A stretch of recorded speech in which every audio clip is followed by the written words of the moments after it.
A couple out here. I'll stop. I'll stop right here. It's actually a really good view of that one right there.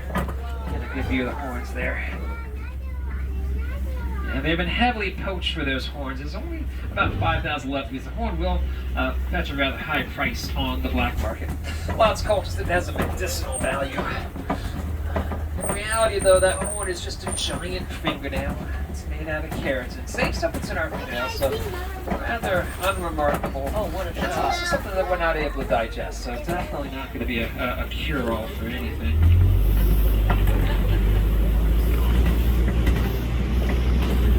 Black rhinos are actually one of the smaller of the rhino species. They only weigh in around 3,000 pounds. Only. Holy. For those I who, thought I needed to lose Right. weight, a ton and a half. Makes me feel better about it. Doesn't it?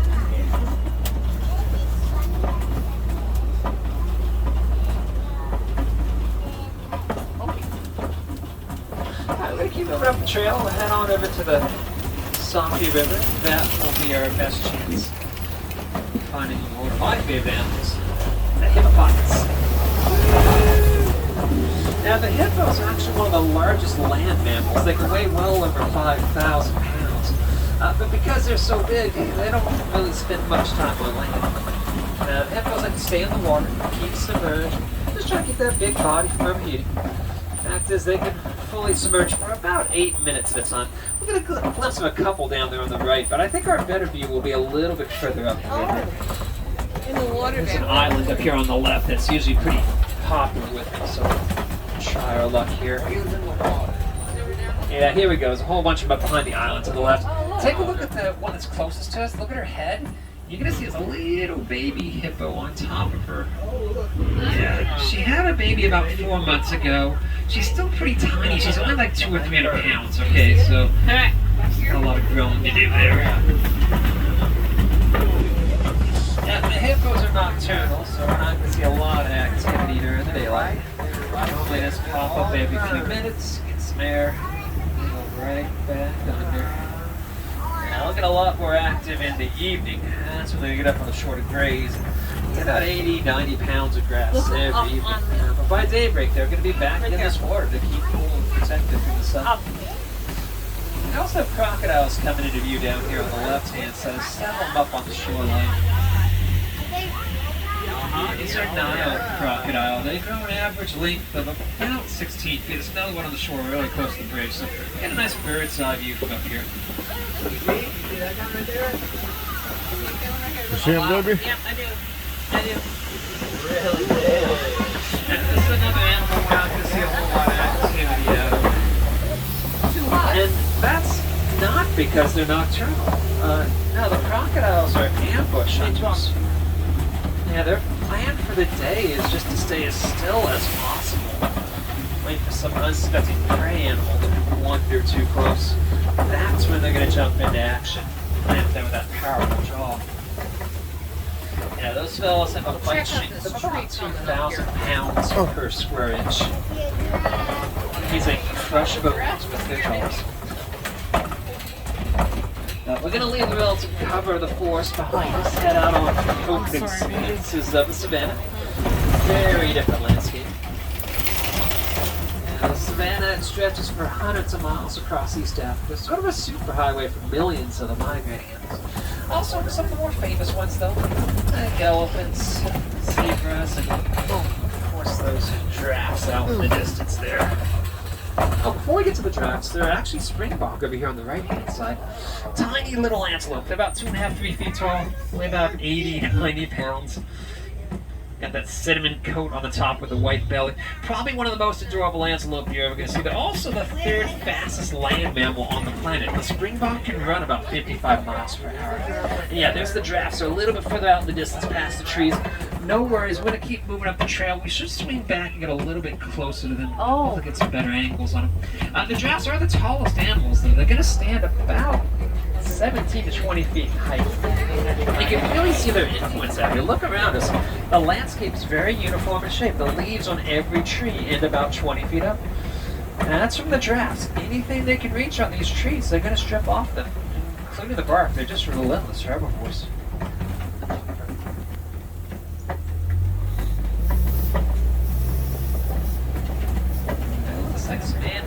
cattle a little further out here on both sides of the truck. The Ankoli are these big brown and white animals. They got these huge horns. They're one of the few domesticated animals we're going to see out here. They really stand out though. The horns stand that will go to a length of about 4 or 5 feet on Ankolis. And both males and females have those horns. We'll get nice and close here on the right-hand side. Now the horns are pretty impressive, but they're not heavy. That is not a solid horn like most animals. It's a honeycomb inside, almost hollow. So those things only weigh like 12 to 15 pounds. And that's about 1 to 2% of their body weight. It's very lightweight for them to carry those. Where the anthill, hon? Where? Right here. Oh, Pop's up there. Yep. More So we're going to anthills. go a little closer to the giraffes up around the next corner here. Don't know if those are real or if those. No, they There's can't quite a be. few of them out ahead too. They're kind of spread out. This is typical. Giraffes form a loose matriarchal society. So they will spread out during the day while they're grazing. They do dedicate There's a about squirrel out there in 15 the to middle of 20 the hours trees. of every day toward grazing. Basically 80% of a giraffe's life is spent eating. Which sounds pretty awesome, but there is a trade-off for that. Giraffes are so busy eating, they only sleep for about a half hour of each day. And it's not even a solid half hour. They're going to sleep for like 1 or 2 minutes at a time, usually standing up, so not a lot of deep sleep for them. Oh, there's some Sable Antelope coming in view on the left, just out ahead. Now these are sort of a reddish-brown color. They've got long, sweeping horns with very sharp, pointy tips on those horns.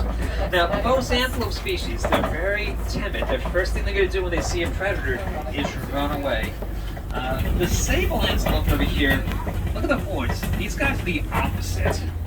If they see a lion, first thing they're going to do is turn and fight. And usually they win, so most predators won't go anywhere near them. I mean, what's going to happen if a lion jumps on their back? They just lean back and get rid of it. So, very capable of defending themselves. Let's see one of the younger giraffes up here on the right-hand side.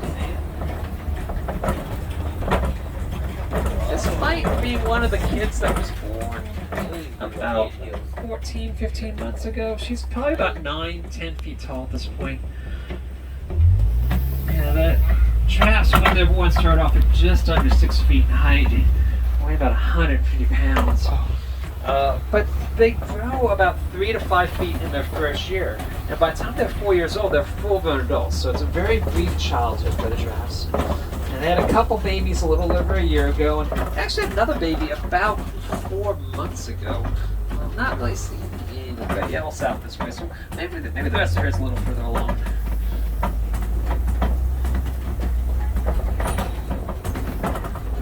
That's the tree that you took pictures of. That is a cool tree.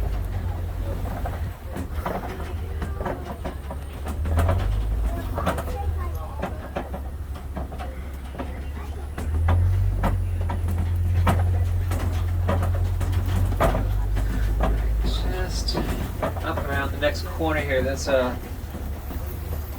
water hole. It's usually pretty popular with the elephants. And it looks like there's one over here on the right-hand side. Let's get a little closer. Yeah, there he is. This might be our best spot, because we move further up, we're going to lose him behind the rocks there. Oh. Now, both male and female elephants have tusks, so you can't use that to ID between. The males are much larger, though. They're 10, 12,000 pounds and stand about 14 feet tall. The shoulders there, they're just enormous. Males also tend to be very solitary, so I don't see anybody else out here with them, so this is definitely a male here. We'll swing up around the other side. We might be able to get another view, but he's sort of in a spot that he's up against the rocks here, so it's a little bit more difficult to see clearly. Alright, maybe we can get past the bushes. The bushes are going to be in the way. Okay, let me move a little bit further. Okay, there we go. Oh, wow. And he's just kind of in an odd spot right now, so it's difficult to get an unobstructed view, but you can see him reaching up there and getting the fruit off the tree there. The elephants love to eat. They're going to eat about 300 to 400 pounds of vegetation every day. Yeah, that was. Let's slow us up a little bit here for the bridge. These bridges out here tend to creak and rattle as you cross, but they're fairly safe. It's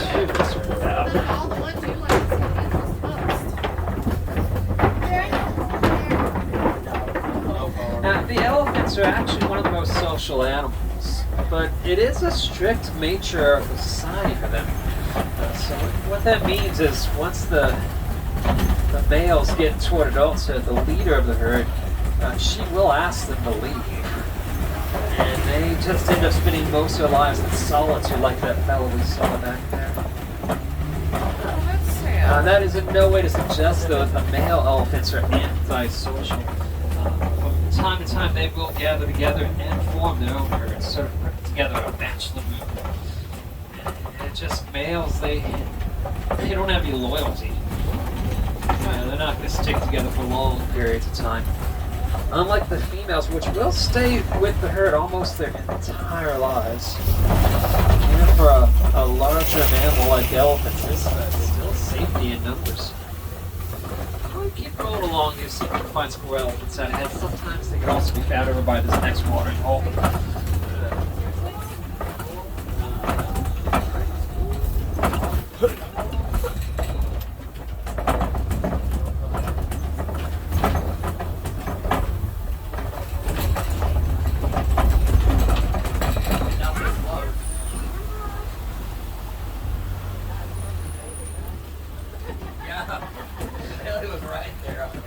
There's greater flamingos here on the island to the left. They are the lightest colored and largest of the flamingo species.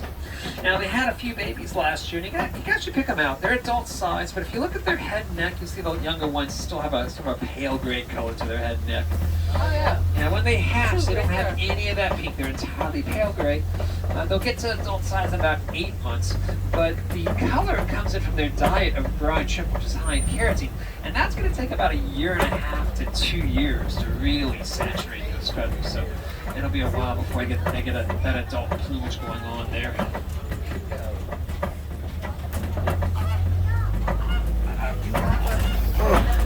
Get up around the next turn here. There's a mud wallow that's fairly popular with the white rhinos. Now, the white rhinos are a little bit larger than the black rhinos we saw earlier. They weigh in about 4,000 to 5,000 pounds. They're doing better than their cousins, but they're still struggling with the poaching for their horns, unfortunately. That's what I'd like to do. I'd go to Africa and be like a poacher hunter. There's one right there. That might be our best view. It's kind of behind a tree. There's also some ostriches a little bit further out there too that we got a glimpse of. No worries. I'm going to keep rolling up the trail. We'll swing around the other side. Maybe we'll be able to get closer to the rhino and hopefully get a better angle on the ostrich as well.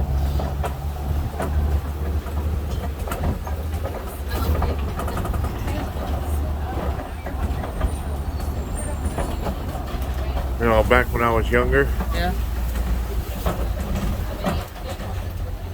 Yeah, 'cause she couldn't drive through on a regular basis. It's killing you today. Drive through, heck, no, they hike and camp out with the rhino. You know? They literally follow the herds.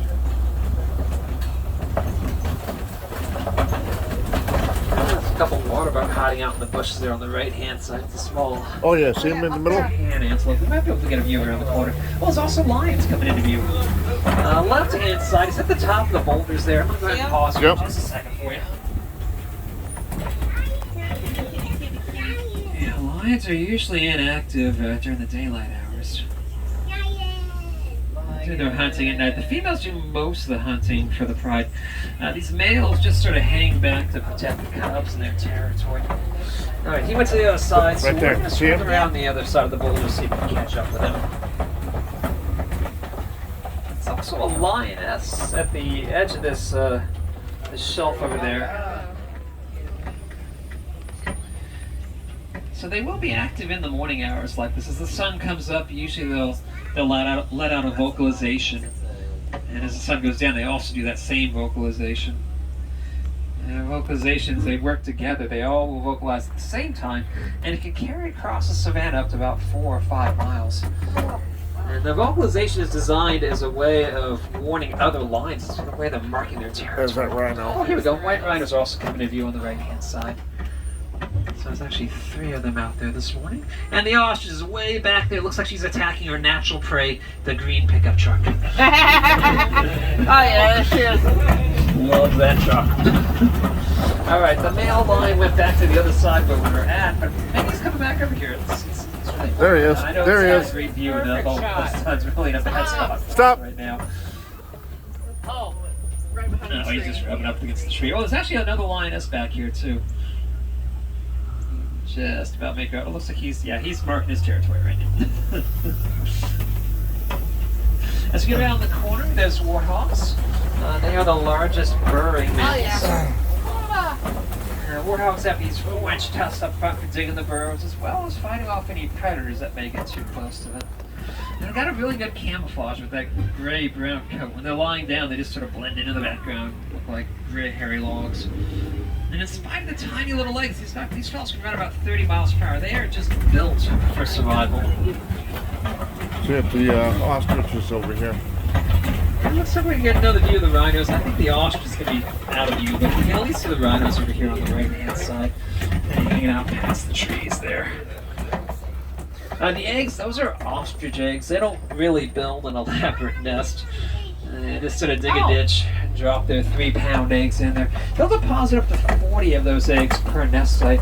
Only about half their eggs will ever hatch, though. They've got a fairly high mortality to them. But it's not because they're fragile. You can balance your weight on top of an ostrich egg. You would not crack it. It's got a thick shell. Those things got to be tough, too. That bird is the ostrich is the largest and the heaviest bird. They weigh around 200 pounds. So the eggs have got to be able to withstand that kind of pressure on them.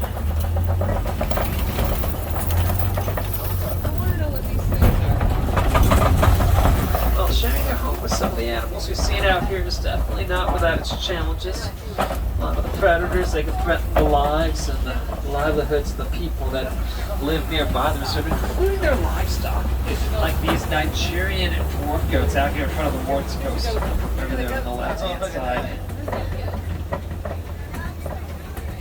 And in addition to being cute, Nigerian dwarf goats are a dairy goat. They are highly valued for the quality of the milk. Not just for consumption, but as a commodity that can be traded. And you can find these little fellas pretty much all across Africa, even around the world. It's a very popular livestock animal, primarily because they don't take up a whole lot of space to keep. They also need much of the vegetation of the other livestock that's just not going to touch. Curious what those Many of our chains are conservation for. efforts, they come out of the research video on reserves like here in the Round Bay. The chains on the ground. Yeah, I was In wondering. fact, we've been studying our elephant population for years, listening in on their vocalizations, trying to understand the language. One thing we learned about elephants is that they are very much afraid of the sound of bees. And an elephant hears bees, first thing it's going to do is let out a call, tell everyone just to stay away. So we're using that now. We're putting up fence lines around the crops, and we hang beehives on those fences. Interesting. Not only does this keep the elephants and humans separated, the farmers like it because they can harvest the honey from the bees, get a second crop out of that. And it just turns into a win-win. Right in the middle of the water. And before you go running out to the store looking for elephant honey on the shelves, they're not exporting it at this point. It's really popular for consumption in Africa, so they're keeping it in-house, but hopefully in the next few years we'll see it in the States. Well, we have reached the edge of the reserve, and that does signal the end of your safari. Chopper. It doesn't mean you can't see some more animals though and up close. I would definitely recommend checking out